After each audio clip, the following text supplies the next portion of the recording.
तो first test in Australia जो है वो आप समझें कि बहुत ही बड़ा एंटरटेनर होने वाला है और उसको आप बिल्कुल भी राइट ऑफ नहीं कर सकते ये सोच के कि क्योंकि हम लोग कभी ऑस्ट्रेलिया के खिलाफ अच्छा खेलते ही नहीं और पिछले पता नहीं कितने सालों से हम कोई भी सीरीज़ ऑस्ट्रेलिया में नहीं जीते, तो इस वजह से हम इस बार भी फेल हो जाएंगे, तो ऐसा नहीं होने वाला।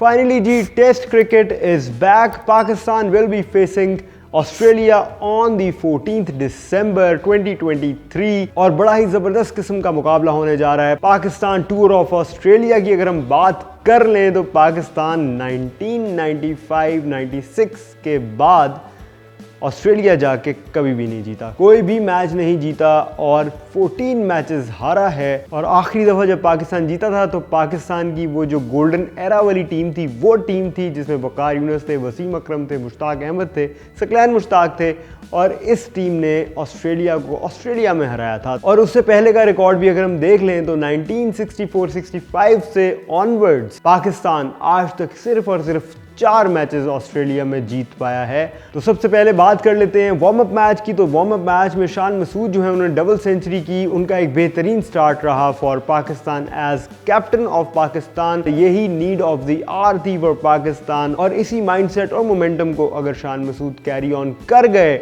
तो फिर रिजल्ट्स जो हैं वो पाकिस्तान के हक में डेफिनेटली हो सकते हैं। एक और चीज़ जो इस बार डिफरेंट मिलेगी वो मिलेगी अप्रोच। पाकिस्तान ने फाइनली ये फैसला कर लिया है कि मॉडर्न डे क्रिकेट अप्रोच ही सारे मसलों का हल है। क्लियरली मोहम्मद हफीज़ जो कि हेड कोच हैं पाकिस्तान के, डायरेक्टर क्रिकेट भी हैं पाकिस्तान के, उन्होंने मीडिया से प्रेस कॉन्फ्रेंस में बात करते हुए ये बताया कि मॉडर्न डे क्रिकेट अप्रोच को ही वो अपनाएंगे, वो अपने तमाम प्लेयर्स को अडॉप्ट करवाएंगे। तो ये मिल जाता है जी एक और रीज़न कि पाकिस्तान को अपनी होप्स जो हैं वो टोटली लूज़ नहीं कर देनी चाहिए। बेशक इस वक्त जो हमारा यूनिट है वो बहुत यंग है और इतना एक्सपीरियंस भी नहीं है। इनफैक्ट बहुत सारे प्लेयर्स तो पहली दफ़ा ऑस्ट्रेलिया इस वक्त पहुंचे हुए हैं और वो वार्म अप मैचेस खेल रहे हैं, वहाँ पे नेट प्रैक्टिसेस कर रहे हैं, वहाँ के एटमॉस्फेयर से वाकिफ़ हो रहे हैं। लेकिन एक बात याद रहे कि वो वेरी वेल प्रिपेयर्ड भी हैं। एक तो ये बात क्लियर है कि जो हमारे चीफ सिलेक्टर ने टीम सिलेक्ट की, जो हमारे हेड कोच ने टीम को इकट्ठे किया, उनको जिस तरह की ट्रेनिंग दिलवाई, स्पेशली फॉरेन प्लेयर्स को बुला के, वो वाले फॉरेन कोचेस बुलाए गए जो ऑस्ट्रेलिया की कंडीशन से वाकिफ़ हैं और उन्होंने उसी तरह से पिंडी में जो इनका कैंप लगा उधर भी ट्रेन उसी तरह से किया। उसके बाद जो वार्म अप गेम हुई प्राइम मिनिस्टर्स 11 वर्सेस पाकिस्तान, उसमें भी पाकिस्तान जो है वो बड़ी कंफर्टेबल नजर आई। स्पेशली जो बैटिंग यूनिट था उसने बड़ा अच्छा परफॉर्म किया, उसी में शान मसूद ने डबल सेंचुरी भी मारी, बाबर आजम जो थे वो बड़े कंफर्टेबल दिखे, उनके अलावा सरफराज जो थे वो बड़े कंफर्टेबल दिखे बैटिंग में। लेकिन बॉलिंग में पाकिस्तान ने थोड़ा सा स्ट्रगल किया। पर बातें ये भी निकल रही हैं कि ऑस्ट्रेलिया ने पिच ही कोई ऐसी तैयार की थी जो बैटिंग को सपोर्ट करती थी, बड़ी ही फ्लैट किस्म की पिच थी जिसपे बॉलर्स एज सच कुछ ज़्यादा कर नहीं पा रहे थे, ना उनकी बॉल बाउंस हो रही थी, ना उनकी बॉल में मूवमेंट आ रही थी, तो बहुत ही स्ट्रगल कर रहे थे। इवन जो स्पिनर थे हमारे अबरार, ऑल्दो उन्होंने जितना खेला बहुत ही अच्छा खेला, पर वो भी बहुत सारी विकेट्स नहीं ले पाए और अनफॉर्चुनेटली वो इंजर्ड भी हो गए और पर्थ के मैच में वो अब नहीं खेल रहे होंगे। इनफैक्ट उनकी जगह रिप्लेसमेंट भी अब अनाउंस हो चुकी है। एक चीज़ जो मेरी नज़र में बहुत ही ज़बरदस्त होगी वो ये है जी कि आपके ना शाहीन शाह आफरीदी खेले, ना हसन अली खेले, ना सलमान अली आगा खेले और ना ही वसीम जूनियर खेले। तो इन चारों प्लेयर्स की जगह जो है वो यंग प्लेयर्स को खिलाया गया, जिसमें आमिर जमाल थे, खुरम शहजाद थे, उनके अलावा मीर हमजा भी बॉलिंग करते हमें मिले, वो भी खेले इस मैच में। इसका एक फ़ायदा तो ये हो गया कि हमने नई ऑप्शंस को देख लिया कि हमारे पास क्या ऑप्शंस हैं जो अवेल की जा सकती है फर्स्ट टेस्ट मैच में अगेंस्ट ऑस्ट्रेलिया। एक और फ़ायदा जो मुझे लगता है वो हुआ वो ये है कि शाहीन शाह आफरीदी की करंट फॉर्म जो है वो एक सरप्राइज़ होगी फॉर ऑस्ट्रेलिया। हसन अली भी अगर हम देखें तो उनकी भी जो करंट फॉर्म है वो भी एक सरप्राइज़ होगी और करंट फॉर्म बहुत ज़रूरी होती है। देखिए हम लोग अक्सर हम स्टैट्स की बात करते हैं कि भाई जी इसने 30 मैचेस में फ़लाना कर दिया, इसने 20 मैचेस में फ़लाना कर दिया, लेकिन मैं हमेशा फॉलो करता हूँ करंट फॉर्म को। और करंट फॉर्म अगर आपने अपने मेन बॉलर की छुपा ली ऑपोजिशन से तो वो डेफिनेटली ऑपोजिशन के लिए एक सरप्राइज़ होने वाला है। तो शाहीन शाह आफरीदी की शक्ल में हमें एक सरप्राइज़ मिल सकता है पाकिस्तान के हक में, जिसकी वजह से हम ये कह सकते हैं कि ये इतना को वन साइडेड कंपटीशन होने वाला है नहीं। हेड टू हेड रिकॉर्ड की बात कर ले तो ऑस्ट्रेलिया और पाकिस्तान के आज तक 69 टेस्ट मैचेस हुए हैं, जिसमें से ऑस्ट्रेलिया जीता है 34 और पाकिस्तान जीता है 15। एज टोल्ड अर्लियर, ऑस्ट्रेलिया अपने होम में जीता है 26 टाइम्स और पाकिस्तान उनके होम में जीता है ओनली 4 टाइम्स। तो क्लियरली ऑस्ट्रेलिया जो है वो डोमिनेट करता है पाकिस्तान को। की प्लेयर टू वॉच की अगर बात कर लें तो ऑस्ट्रेलिया में तो लाइन लगी हुई है जी की प्लेयर टू वॉच की, लेकिन पाकिस्तान के खिलाफ रिसेंटली अगर हमने देखा है तो उस्मान ख्वाजा जो है वो बहुत अच्छे से खेलते हैं पाकिस्तान को। उसके अलावा डेविड वार्नर भी बहुत बड़ी थ्रेट है पाकिस्तान के लिए। बॉलिंग की अगर बात कर लें तो नेथन लायन जो हैं वो भी एक खतरनाक किस्म के स्पिन बॉलर हैं जो पाकिस्तान को डैमेज बिल्कुल कर सकते हैं, क्योंकि पाकिस्तान को हमने देखा कि स्पिनर्स के अगेंस्ट रिसेंटली वर्ल्ड कप में भी हमने देखा कि स्ट्रगल करते नज़र आए हैं। उसके अलावा मिचेल स्टार्क का तो आपको पता ही है, वो तो ऐसे लगता है बने ही टेस्ट मैचेस के लिए हैं, तो वो भी बहुत बड़ी थ्रेट बनने जा सकते हैं पाकिस्तान के लिए। And you never know, Travis head जो हैं वो भी बहुत बड़ा खतरा बन सकते हैं पाकिस्तान के लिए। अगर हम बात कर लें पाकिस्तान के की प्लेयर्स टू वॉच, तो मेरी नज़र में पाकिस्तान के की प्लेयर टू वॉच में डेफिनेटली शान मसूद जो हैं वो होंगे, क्योंकि एक तो उनका मोराल और कॉन्फिडेंस बहुत हाई होगा due to the double century that he did.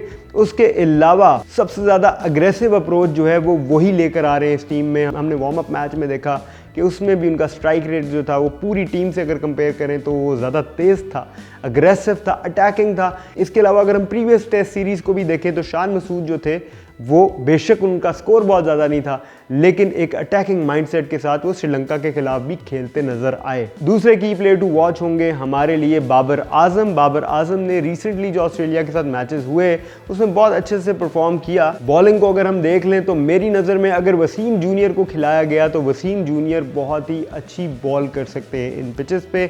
हमने वर्ल्ड कप में भी देखा था कि रिवर्स स्विंग करते भी नजर आए, उसके अलावा उनकी पेस भी थी, 145 तक वो करवा रहे थे।